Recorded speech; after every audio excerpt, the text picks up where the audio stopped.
This is Off the Break Podcast, presented by Silverscreen Insider. Welcome back to the Off the Break Podcast, your podcast dedicated to current movie theater news, operations, and insights from the people that book the movies. I'm Ken, and with me, as always, are Cody, the COVID kid. Oh no! and Kyle. Hello! Fake news, everyone. Ken acts like all high and mighty. We both came down with a cold, okay? But who sounds more stuffed up? I do. Hello, I everyone. always sound stuffed up. I have terrible sinuses. I'm Cody, and welcome to Off the Break Podcast. It is so awful. I got out of bed, I downed some Dayquil, and I am here on this podcast because there is a lot of breaking industry news happening this week, and I couldn't just let it go by and let you two guys talk about it without a firm hand at the helm. Screw it up. Yeah. Didn't want to call you morons or anything, but come on. No, you wouldn't think that of No. us. Well, she didn't want to call Kyle a moron. No, I didn't. She has the utmost I know, respect. I accidentally lumped him in with you. She has and- the utmost respect for Kyle. There's one person that's directed at. yeah, I'm looking the- right at him. But you let him do the intro? I don't I understand. did. Huge Gotta pick your mistake. battles, Kyle. I only have so much energy to get through the podcast, and then it's back to nighty-night nap time. All right, everyone, bear with us. Yeah. There she goes again. No. Almost. I'll be there. All right. You ready to do this? You feeling up for discussing these Oh, yeah. changes and updates Oh, and Dayquil's hitting hard, plus the Mean- caffeine. mean tweets from filmmakers? Oh, I and know. Exposés. Kyle's so excited Dropping. about Spider-Man. It's annoying. Yeah. There's a 24th Spider-Man movie. Hooray, hooray! Let's start with that. Oh, all right. You want Okay. me to go through these? No, I'll go through the release Okay. schedule changes, and then we can talk some of these big things that are happening in the news, and continue our Warner Brothers discussion and how it relates to new developments this week. So let's just go over real quick release schedule changes. So Disney had their big Investors Day conference, Whee! and we'll definitely get into a lot of things that were discussed on that. Put on your mouse ears. Yeah. But I think the biggest news that affects us in the short term is that Raya and the Last Dragon is going in March 5th of 2021, and it'll be a day and date with Disney Plus. But it'll have a premium $30 VOD charge. So we'll get into the premium VOD versus streaming day and date versus exclusive theatrical models. But we do have a Disney film that is going to go to theaters, which during this whole pandemic we haven't had at all. And so this, I think, is a huge step in the right direction. At least they're giving theaters a chance at this. I mean, they really could have done this model with Mulan. They really could have done it with Soul. I'm finally glad we're getting it with Raya. Yeah. You would think with everybody messing around with these things, there would be some flexibility. A 7-day window. Yeah. Then you could discount the price after the 7 days and maybe get more people. We'll talk about it later. I know, it's there's so many beyond options. it's beyond crazy that day and date. And then some previously films that were on the release schedule that were taken off and were undated have now gotten dates. So we have Death on the Nile back in September of 2021. I mean, it really was a September-October film to begin with, and it's a shame that we didn't get it in 2020, but it'll be good in September 17th of 2021. Free Guy is now in May 21st, 2021. So I think they're thinking that Free Guy is going to be pretty big because they're putting in that exclusive May summer corridor. So Yeah, definitely. that'll be really good. Antlers was removed from the release schedule from February 19th, 2021. So it was removed and is now still undated. I think Disney really just does not know what to do with that. I won't be shocked if it gets put on Hulu. Hulu or it gets sold. Like they sold another Fox title, I think, to Netflix. So Okay. there could be something there with that. I don't think they know how to market an adult film like that. No. They really just don't know what to do with it. Even though Searchlight Pictures is under their umbrella, right? Yeah, and that's Searchlight, I think, would know what to do with this. Sure. But Yeah. I know that there's been some restructuring, and I don't know if they have the staff to deal with this right now. Yeah, so, that's possibly it. So there could be some issues there. And then Nobody, which just dropped a trailer. We're definitely going to talk about that because Ken got all excited for that. Nice. Moved from February 19th to February 26th, 2021. So just a slight move back on that one. Mm-hmm. And then the big news, Sony came through, they listened to our podcast, and they moved Monster Hunter from Christmas to a week before, December 18th. They didn't lose any dates. It's been awesome. We have it a week early now to build momentum into the Christmas corridor. They got more screens, more PLF. I mean, we were able to give them more because they moved out of that Christmas time and away from Wonder Woman a little bit. So You mean they did the exact same thing they did last year with Jumanji, and then it just occurred to them like 8 days before the release? Hey, silver linings though. They actually we all did have it. COVID brain. It's fine. Okay. We're making do with the limited resources we have. There was this gaping hole in December. December Great. is a building month. No matter what releases come out, week 1 is weak. Yeah. Week 2 gets better. Week 3 is even better. And then there's Christmas and 3, 4, sometimes 5 major releases the week of Christmas. It just builds and builds and builds. And then you've got New Year's where people are still off. So you've got that. That's why that corridor is so lucrative, is because you have so many people with time off at Christmas and New Year's. It's just, and nothing else to do. And they're around family and they want to get away. Even this year. Yeah, especially Even this year. It didn't matter. Even with COVID, Yeah. it's still the same. Yeah. So yeah, Ken's right. The first week in December, always traditionally really bad. Everybody is coming back from their Thanksgiving travels and just getting back into their routines. Second week, people are shopping for Christmas usually.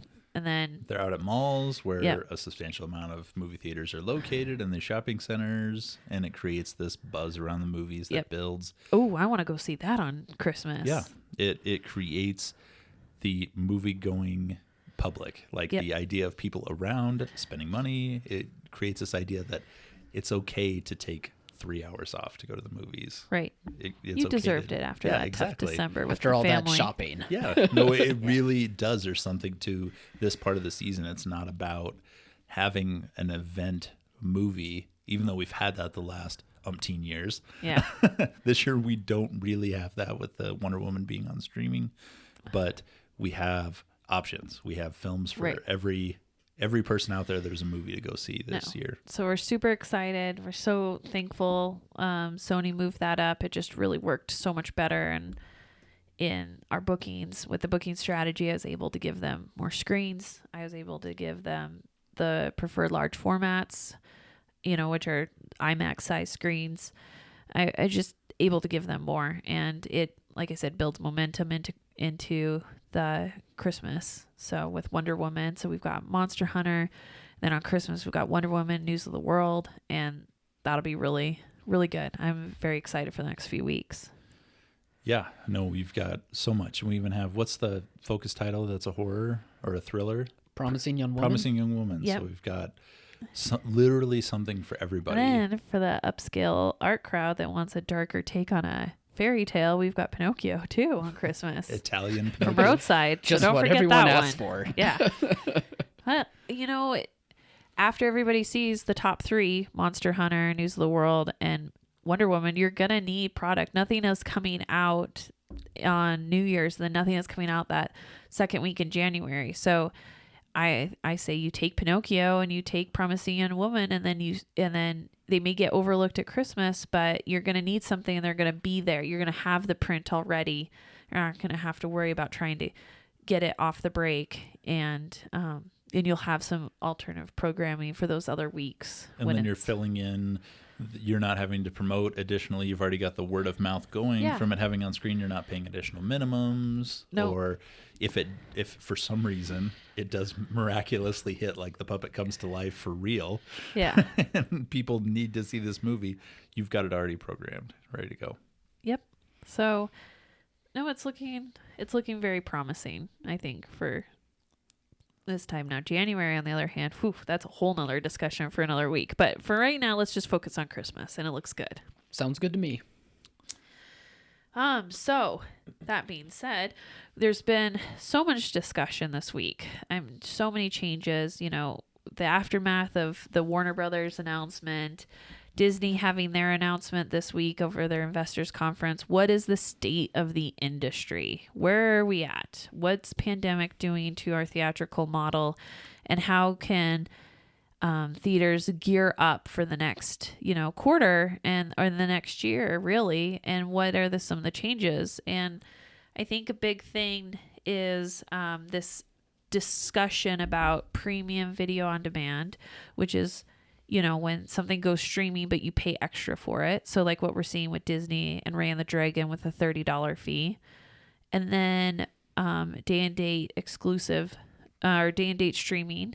So what we're seeing with Warner's take with them going day and date with HBO Max on Wonder Woman, and then we get exclusive theatrical like we're getting with Sony on Monster Hunter. I mean, there's pros and cons to it all, but it's just crazy to me that in this pandemic and this last year that all of a sudden these three models have sprung up. I mean, it was always one model, 90-day theatrical window, and now we're contending with all of these different scenarios, and do they have pros and cons, and what's going to happen to us? And we're just living in this year of uncertainty, and all I can really say is that we still are in a pandemic era where we're not fully able to go out. Businesses aren't fully able to be open. It's still just this really weird time. So I think there's merits to some of these from the studios. I'm glad that it's an ability for theaters to play the film, even with some of these other restrictions like the day and date and the premium video on demand. You know, we always want to see exclusive. That's obviously the best for theaters. Exclusive content is what drives people to the cinema. But having a premium VOD, that might knock off a few people unwilling to, you know, pay the extra. And then the day and date streaming isn't necessarily a bad thing, because a lot of the time the people that want that streaming aren't people that are regular movie theater goers. I think the thing to take away from all of these is that you just need to give theaters the opportunity to showcase the film and to let the consumer choose what experience they want. Yeah, we got to take all this with a grain of salt at this point. The best thing you can do is use this as an opportunity to sell tickets. Use this as an opportunity to get butts and seats because the film is there. Right. These are going to be promoted differently. You're not going to see the 90-second ads on Monday Night Football for these things. That's not going to happen because the And if studios, you do, it's not going to be go see this in theaters messaging. It's going to be... It'll be in small letters. Yeah. It'll be on HBO Max and in theaters. Yeah. And in theaters. Like theaters and HBO Max. You will not see the action go to theaters. You will see action go to streaming.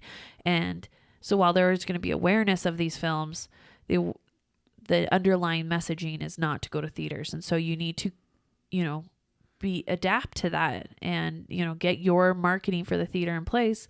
And your message is going to be, don't waste your time on your couch. Come to the theater and enjoy a spectacular experience.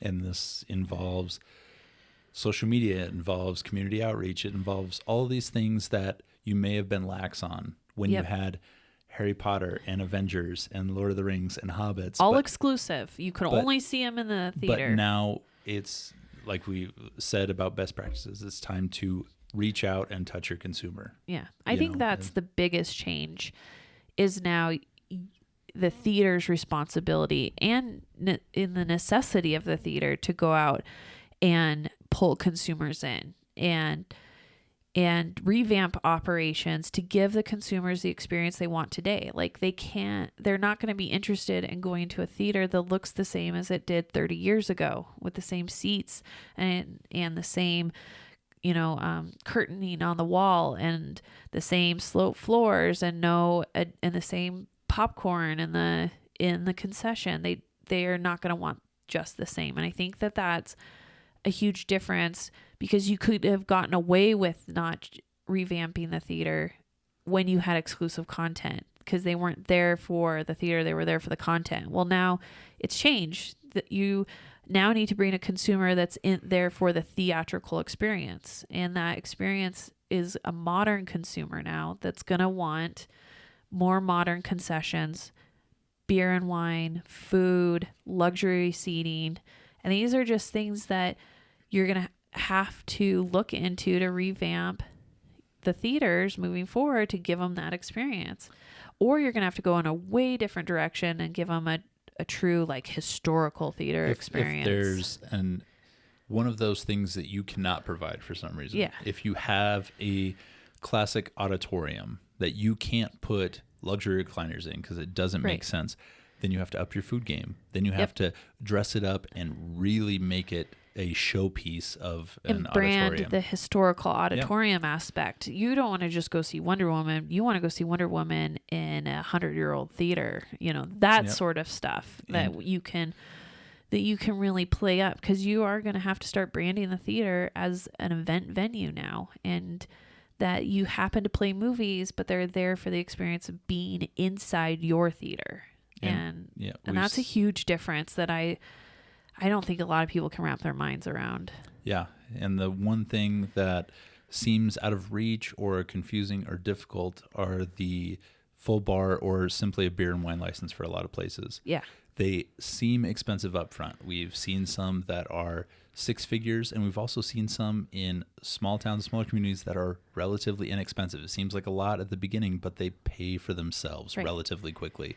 And there are other options too. If you can't go out and get a full beer and wine or even a full liquor license, there are some catering licenses you can get where you can partner with a restaurant that has those licenses, and then you can create a menu with that restaurant. You can create a profit share. You can help with the restaurant's promotion. I mean, there's a lot of things. We've had several clients go out in the past for one-time events and got catering licenses and worked with a restaurant to cater events at the theater. But maybe that becomes a partnership moving forward that you do on a more regular basis. Maybe Friday nights are always that night with the restaurant. I'm waiting to get a call from a theater with all the states starting to legalize marijuana to see if they can have like smoke-in nights. Auditorium 420. Maybe not smoking, but edible nights. You can't see the screen. No, fortunately, that's a reality in a lot of states that you're going to have to think about moving forward. Have your Funyuns ready. Yeah, but that's sell Funyuns at a concession. Is that a thing anymore, Kyle? I'm so old. Yeah. That used to be a thing. Maybe like Doritos or something. You're kind of close. Just get munchies. You're fine. Yeah. And which is great for concessions. So come on. Let's look on the bright side of changes going on.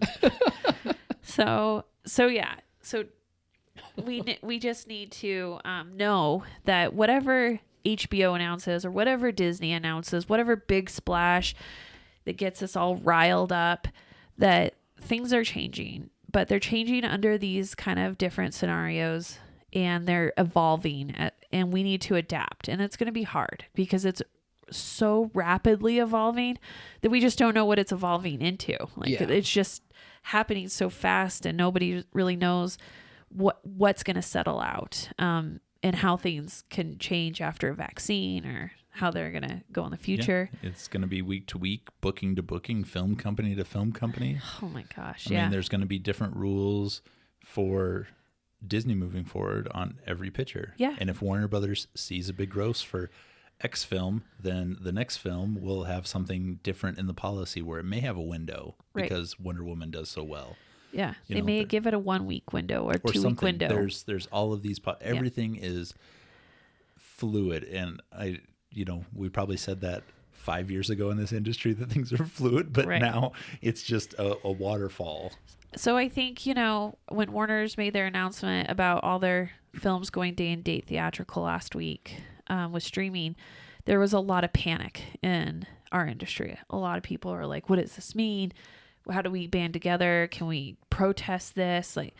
And really I hate to say it, but there's really not a lot you can do. You can't collude on pricing. You can't get together and be like, we're just not going to play There's a lot of rules and regulations with that. And plus, I think that sends the wrong message to the studio. That just says, that's like taking your ball and going home, and then nobody's playing anymore. Sorry, Cody. And also, they'll just push the studios even more in the direction that they want to go in the first place, which is streaming. Yeah. It'll just make that process go faster. So you wouldn't really be helping anything. No. So I think all you can do and all we can do as an industry at this point, because we really don't know how this is going to settle out or really the direction this is going to go, because it's just so different from studio to studio. To make one cohesive plan moving forward as an industry is going to be difficult. But I think all we can do is just make the best experience for the consumer you possibly can, because the consumer is what's driving this. The studios assume that consumers just want streaming. Well, if we can prove that the consumer likes the theatrical experience, like what we're seeing in other territories globally, and what this IMAX CEO has recently come out and has shown is that consumers really do like the theatrical experience. And maybe it's not going to be the same as it was for the last 30 years, but I think that desire is still there, and we need to play up on that. We need to go back to our roots as an industry and become true showmen and get those people back in. Yeah, everyone wants content, and that's easy to do. I mean, look at streaming services. It's right to your TV, easy, simple, done. But people also want... Overwhelmingly, anything can go on streaming. So yeah, for sure. But what people also desire, and they may not think it yet for most of the public, but eventually they will, is that they want to get out and have an experience with content. Maybe it's not weekly, but, maybe once a month or maybe even twice a month if you're lucky. They would like to go out and be, pampered and treated a different way and be able to see, some new content. And they could see it as streaming, but... They'll get old after a while throughout the weeks and the months, and they'll want something different. I don't know about you listeners out there, but for me, the last thing I want to do is watch Wonder Woman on my TV. I really am not interested in that at all. The last thing I want to be like is, Ken, let's pop some popcorn and sit on the couch another night and watch Wonder Woman. I feel like, no, thank you. Yeah, I've been watching so much streaming stuff lately that it's just not fun to watch stuff anymore. I mean, I've liked going to the theater and watching stuff, and then, coming home and having time to myself watching stuff on streaming. I've liked it both ways, but without the theater experience and without being able to see stuff like as it should be, it ruins the fun of just popping on the TV and just, watching whatever, because it's that event thing. I want popcorn that's really yummy that I did not make myself in my own microwave. I want a soda that I didn't have to get out of a can. I want my secret nachos that I get at the theater that nobody's supposed to know about. They're my pleasure treat. And I want a big screen with surround sound that shakes my chair. And I want to forget that there's anything else going on for 2 hours. I need that right now. And I'm not going to get that at home. You sound like all of the big budget directors from Warner Brothers right now. It's true, though. But they're right. Yeah. Are they wrong? No. No. And that's another aspect, after Warner's made their big announcement, now we're getting reactions from all over the industry. And I feel really bad, not only for theatrical exhibitors, that especially the little guys that got blindsided by this, but the creative community got blindsided.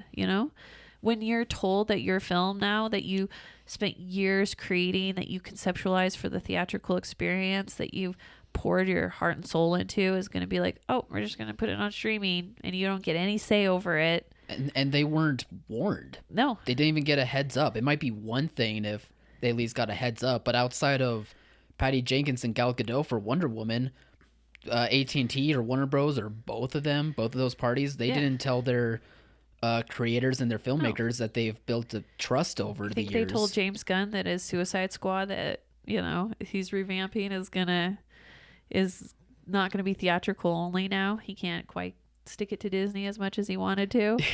I'm sure he's a little upset. Yeah. No, they really put Patty Jenkins out there as like a...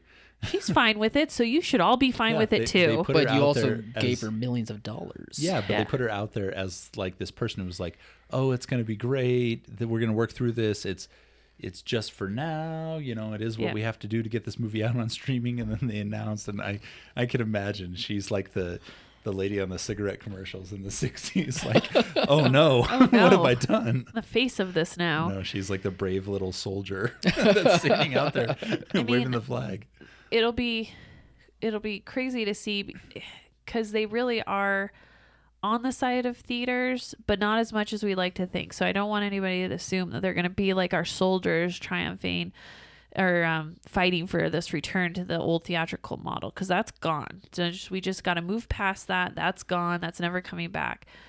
And we hope that we can ally ourselves with the creative community to a certain extent, because their profit participation, their deals, their contracts are all on the assumption that they were going theatrical. And when they don't take upfront money or take the right flat fee for profit participation, and then that doesn't happen, which is calculated off theatrical, and they have to take a hit on that, you're going to start seeing results, and from that there's going to be a lot of pushback from that. And so that's going to play a big role into what we see and what I'm hoping is that plays into giving us more titles with exclusive theatrical, at least for a week or two in it. I think Universal kind of sidestepped this issue a lot more because they're doing that 21-day exclusive theatrical where all the money is made in that time, so they can go to the creative community and say, your back-end participation is protected because we are giving you this theatrical, whereas Warner's didn't do that at all. By going day and date streaming, you're cutting into that theatrical, and you're basically telling your producers and directors, you're not going to get as much, so that we can prop up our streaming service. And no one signed up for that. Yeah, for sure. No, everybody that's ever held the title of director of a motion picture doesn't have this grand design on the money they're going to make, or that they all come back to a memory of being young and being in a theater and seeing a film. I think when you get to that exclusive director realm, the Spielberg level realm, where Christopher Nolan is, and these named directors, because there's a lot of directors out there that are just turning content out and movies out for streaming. So there is definitely a difference in the creative community. We're not talking about the Hallmark directors Hallmark. for the movies that you watch. I don't watch those, by the way, if you will. Only sometimes. I did one year. A princess at Christmas. I did 1 year when I was pregnant, okay? Hormones, all right? And kids never let me live it down. I've not done it before. Why are we watching Die or Hard? After. Gosh. No, but I think you have to live with me, right? You have to go home with me at the end of the day. Yeah, and then give you NyQuil, and then you'll never remember any of it. I'm not going to be sick with this cold forever, Ken. Just add wait. it to the list. One day I'll cash in this list. Recorded proof right now. Yeah. All right. Okay. So we gotta talk about now Disney's streaming plan. Yes. So, I think Warner's was hoping Disney would come out with a more of a we're doing the same thing model that they're doing, but Disney re-emphasized that they are about theatrical. You can't have billion-dollar franchises without theaters. So, and we kind of knew they were always going to have a half dozen 6 films a year for theaters. We knew that they were where streaming was going to change for Disney was that Disney wasn't going to have as much product for theaters, that we were looking at a pretty small slate, and that where it was going to really affect it was that their Disney production was going to siphon a lot of content away for Disney Plus. We always knew that was going to happen. We've got a Thanksgiving movie, a Christmas movie, and 4 to 6 titles over the summer. 2 to 3 titles over the summer. Well, starting in March. Yeah. So summer's March for Disney. They take that right. time in March, but you have an animated, you have an Avengers, you have another animated, and then you have another Avengers. Yeah, it's kind diversity. It's kind of anchors to feed into their TV shows and propel story arcs and stuff for their TV shows that they're going to have on Disney Plus. So we kind of always knew that was going to be their model. What's interesting now, given the pandemic, is which films that they still need to have in theaters are going to go day and date streaming, which films are going to go exclusive streaming, which ones are going to sacrifice for Disney Plus, and the ones of the day and date streaming, what the premium price is going to be. So they've announced Raya and the Dragon is going to have the $30 premium VOD charge. So you have to have a Disney Plus subscription and pay an additional price. That deters a lot of people, but I think with Mulan, they showed it didn't deter a lot of families, because March is still going to be kind of iffy on if you can really take a whole family out, what the seating capacity restrictions are going to be in the theater. We're still going to be under COVID restrictions. Our theater's going to be open. There's still a lot of uncertainty in the first quarter of next year. So I think that was a smart move, and it's good that they're allowing theaters to have a shot at it, the ones that are going to be open. And then they haven't announced moving forward what they're going to do with not Death on the Nile. It was Kingsman. So Kingsman's also a March title. It's Fox. They haven't announced if they're going to streaming only, day and date. I have a feeling that because they put it back on the release schedule, it will be a theatrical release, whether we get exclusive or, again, the premium VOD. My guess is it's probably going to be a premium VOD, but I don't know if they're going to be able to do that because it can't really go on Disney Plus. It's more of a Hulu title, and so I think there's some uncertainty there with what they're going to do with that. I did remember hearing recently that they're hoping to make, 7 more movies, a franchise, maybe some shows on the side. So I'm sure when it comes to like the movie side of things, they're really hoping that the Kingsman makes a lot of money for them. I don't know if that will mean if it's an exclusive window, but I think they're going to hold on a bit longer to make sure it is in theaters. Yeah. And it's just not as an easy cut and dry Disney Plus film. And I think that they're struggling now with what do we do with content that's not really Disney Plus family or that PG-13 content. So we'll have to just see what they do with that. But we do know Raya and the Dragon will be available in theaters and at the premium VOD, which Mulan was not available in theaters. Yeah. And that, I think, hurt it quite a bit. Well, during their investors panel, whatever you want to call it, they did say for international Disney Plus and international markets, they're adding a mature section to it. I think they calling it Star or something like that, to where it will have the Bob's Burgers, the Family Guys, maybe even a Kingsman type movie in there too. So I think they're testing the waters out internationally to see how that works, and then maybe, I don't know, middle of the year we'll see that start to come to fruition here. But there's still some time down the road. A lot could change, but yeah, I would just watch out for that. Yeah, because they did say, interestingly, that some of their biggest consumers on Disney Plus are people not without kids, are not families. I guess I could believe. Yeah, I could single kind of believe people that. because of Mandalorian and Yeah, some of their other Marvel stuff that it's just single people without kids. kind of in the age group where they grew up so much with Disney that they want to go back and feed off that nostalgia, but they don't have the kids yet. Yeah, kind of in that age range. And they're probably millennials and probably or younger generations that are more driven to the tech, more driven to the streaming and not used to the theatrical well as much either. So anyways, that's good. Well, so we just got to make sure we pop big grosses on Raya and prove that theatrical still exists and it's still there and it still works and it's viable. Promote. Yeah, it's going to be the biggest part of this moving forward. Getting these grosses up. We saw plenty of places, we said last week, do great numbers with Croods, a PG family animated movie that in small locations did as good as we've seen films do. It did great. It really did great because people need the theatrical experience. In cities, you're going to be competing more and more with the streaming services because people are less likely to leave their homes in general.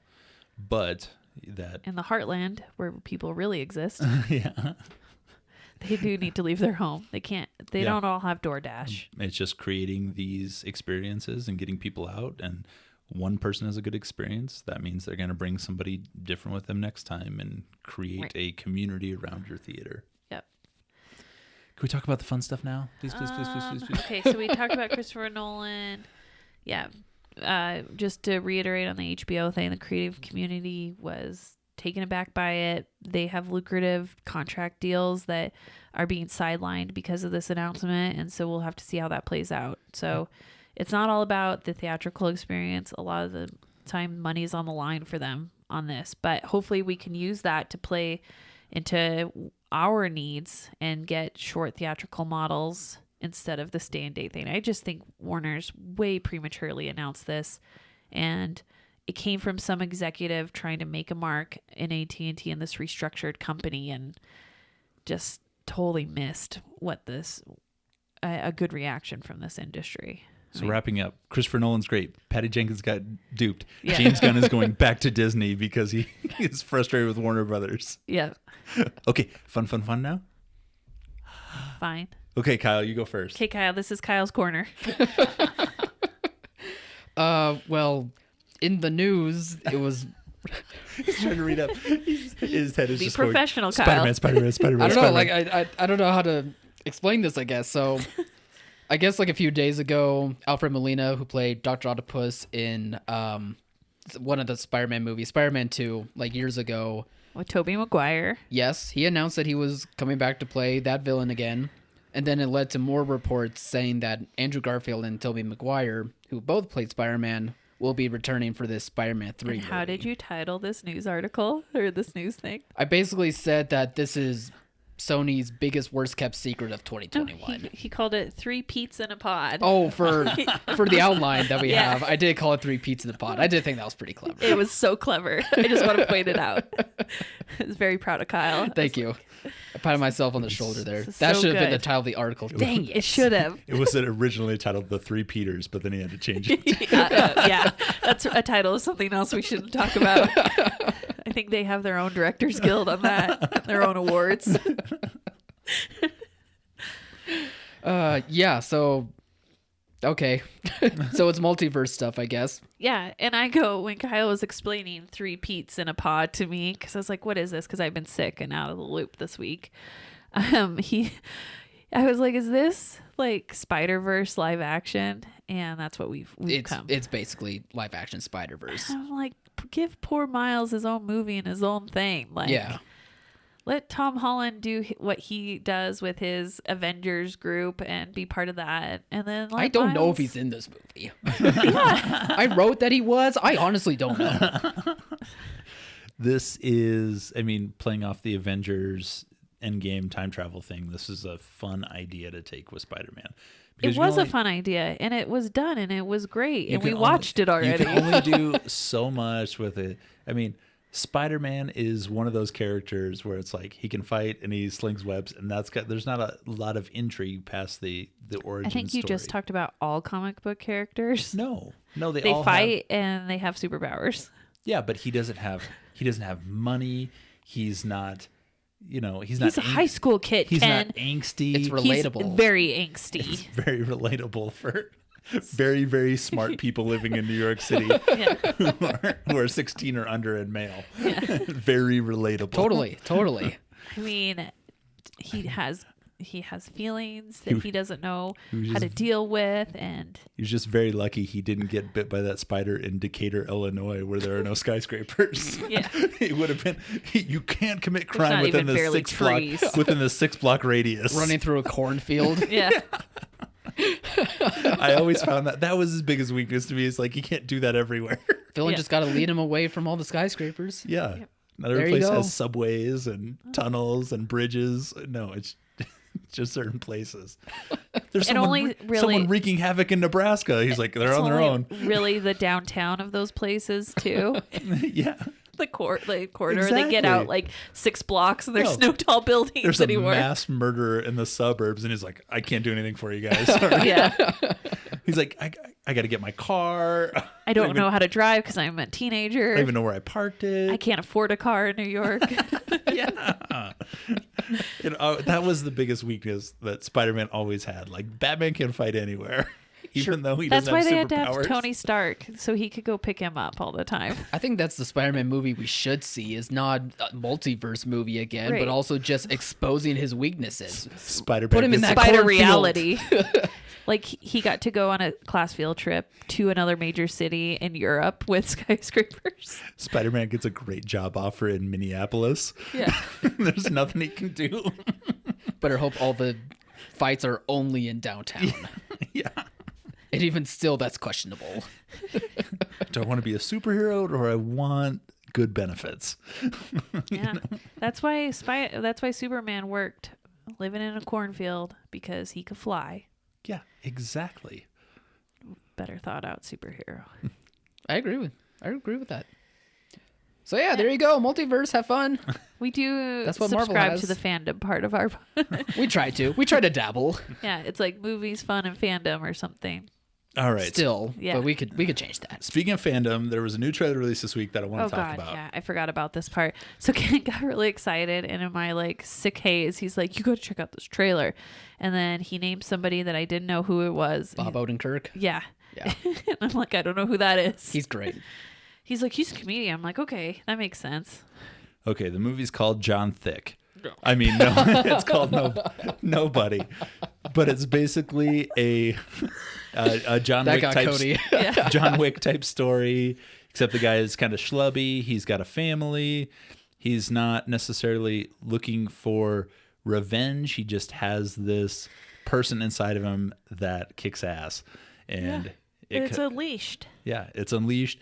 And it's so awesome they found a guy who's balding, who's not like in perfect shape, who has the comedic timing. The comedic timing is what really stood out to me. I'm not a fan of these kind of movies. In fact, I only ever saw John Wick, I think this last year sometime. And but this looked good. In fact, because of the humor in it.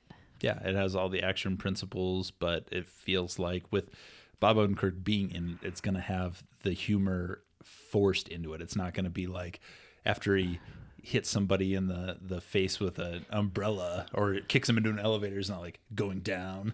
Yeah. And so he's like, oh man. Yeah, no, it's going to be funny the entire time. The trailer's Yeah. funny. It's good that it is owned by Universal, so we know at this point we'll have a window for it so we can do some damage with it. But it's R-rated, it's violent.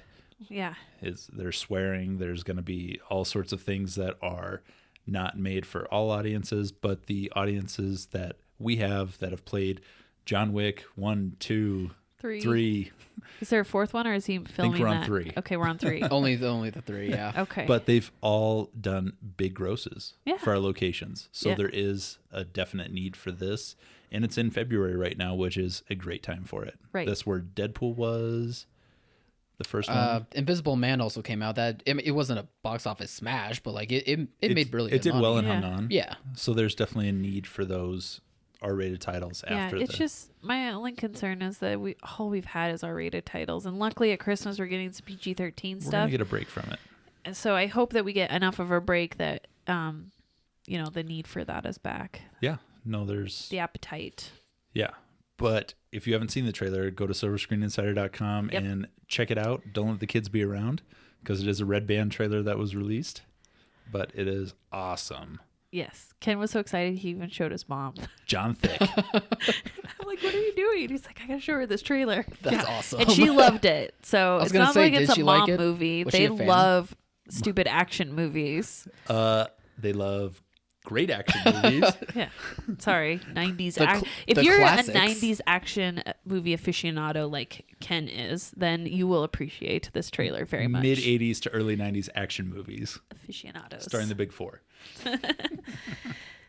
If you're a fan of one Schwarzenegger or Stallone, you might like this movie. Am I Bob getting that? Odenkirk is the next Stallone. Yeah. Confirmed. It's entirely possible that this could be the John Wick thing where Right. it muddles the line between is it funny, is it action, and then it becomes a series. And if this works with him, there's people a lot funnier than him that could be in these roles, these kind of situations. Like who? Full-fledged comedians. Like who?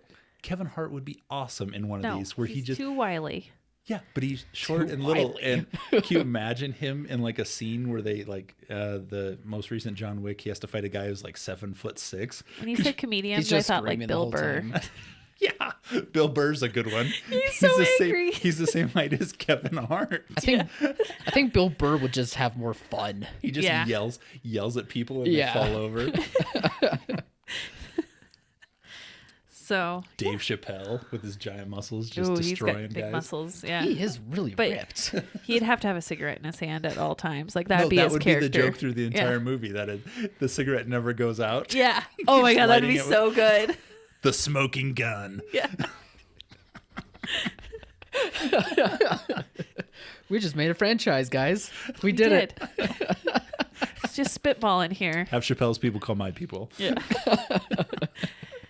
Kyle, you should be expecting a call. Wonderful. I'm anointing you as my people. And then finally, while you're on Silverscreen Insider, we want to make a really fun announcement. Finally, after like 2 years, we are going to be revamping Silverscreen Insider again, adding some really fun new features, just some really awesome tools, and a whole new look. We are. It's happening, people. It's happening. We had to take a big pause during pandemic, but now it's coming, and we are pleased to announce that the launch date for that will be January 6th, a Wednesday. So Oh, so excited. we're going to start 2021 off right. A new look, new site, new features. Oh my gosh, we've put a lot of thought into this. Really, we wanted to see, how we could improve the experience on our website for everybody and just get down to things that I think theater owners really need. What caters to them. Yeah, so some things we can look forward to is you going to be able to compare films now. So when the next John Wick movie comes out and you're like, I wonder what John Wick 1, 2, and 3 did on opening weekend, we'll be able to have comp And how many films. John Wicks were there?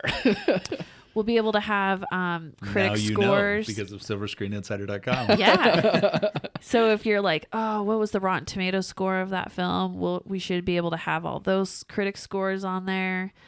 Just a bunch of fun new features. We're going to add a new newsletter. So you're going to be getting an official Monday newsletter now moving forward. With all your grosses, and Yep. so you can see the national gross and see what everything did. Yeah. First And- thing Monday morning, bam, you'll have that in your inbox. And we're going to make sure it's a lot more user-friendly as well. Plus, With the new billing section, so you can see your invoices, you can check your billing history, and you Yep. can update your account, people. It's going to be so nice. You're going to actually find a place to go for that. maybe we'll play around with some analytics. Maybe we won't. You'll find out, though. Yeah. And you can still get your scoreboard the Yep. same way as always. Scoreboard is going to be there. There will front. always be a scoreboard. Oh yeah, it's getting a slight little revamp on it. Just a refresh update. Nothing major on that one. And we're just very excited to announce the changes. And so we're going to be reminding you for the next few weeks of the change coming. Your password, your username, nothing like that will change. You will still be able to log in like you normally do. The film database will be there. All this stuff will still be there. It's more of like a refresh for the new 2021 year. Couldn't have said it better myself. Oh, I'm so excited. This is great. We're really excited, and we hope everyone else enjoys everything that Yeah. we're about to bring to you. Plus, our podcast will still be there, and yeah. hoping to add video in 2021, so you can see Ken's charming face on it all the time. My New Year's resolution is to lose 300 pounds in my face. We're going to make sure to look good for you guys. Extra good. Yeah, not tired or sick at all. No. If we're doing the video, we're definitely drinking on the podcast. Oh my though. gosh, yes. You will be seeing our secret Friday drinks. Maybe it'll convince people to sponsor us. They know they want to. I'm sure Mike's Hard Cranberry Lemonade will want to be a sponsor. Oh, I would be so down. White Claw, proud sponsor of Silverscreen Insider. And also Manscaped. Yeah. Just like every other podcast. Kyle's really pushing for that one. No. He's like he needs a new razor or something. Just saying, their razors and their shaving creams, they're all really good products. I highly recommend. Sponsor us. I don't want Just to. saying. I don't want to promote like erectile dysfunction medication, but I will if I have to. if you guys come with a number, we can make that happen. After this pandemic, I'm taking any and all sponsorships. Dayquil, NyQuil. Yeah. Dayquil. I Sweet chug really Dayquil during the podcast. I will tell you, Puffs plus lotion is the only thing getting me through this last week. I have a box every 5 feet from me. Like every 5 feet, bam, new tissue box, bam, new tissue box. And it's got to be Puffs plus lotion. My nose would be totally just deteriorated if I didn't have that You hear that, soothing Puffs? lotion. Come find us. Yeah, Puffs. I need stock options in you because I spend so much money. Your on people, tissues. your people call our people, which is me. Which is apparently. Kyle. Call Kyle, I'm the please. people. And if you need to call Kyle's people, it's also Kyle. Yeah. Oh, well, thanks for laughing along with us, everybody. Hope you have a great weekend. Big Yep. grosses, and get Hold ready on. for... Did you watch Cinderfella? Did you watch your Kyle, movie? Kyle, no. I barely have functioned getting here. This Just is had to check. this is the first time I've left my house in a week, Kyle. Cinderella could This be on is your the TV. this is only the third outfit I've worn this week. Okay, if it gives you any idea. Kyle, finish quick. Read the, So read no, the I did breakdown. not watch Cinderella. All right, another time then. But yes, thank you everyone for listening to this podcast and for using Silverscreen Insider. Check out our podcast on our website and also on many other podcast platforms. And once again, check out silverscreeninsider.com if you're a theater owner or manager. Yep, and count down to the new site coming in 2021. We're so excited about this. Yep. Anybody that does like in-home showering and clothes changing would be great too after go. I'm better now, okay? I'm but better it now. was touch and go on a Monday, all right? She was wearing 2 different rabbit slippers. They weren't even matching. Probably not. I have no idea. I got through my bookings and then I passed out. I didn't even make it through a full day. Like 2 o'clock, I was like, that's it. I'm tapping out. Oh, that's amazing. Sponsored by Sudafed. Okay, bye everyone. Bye.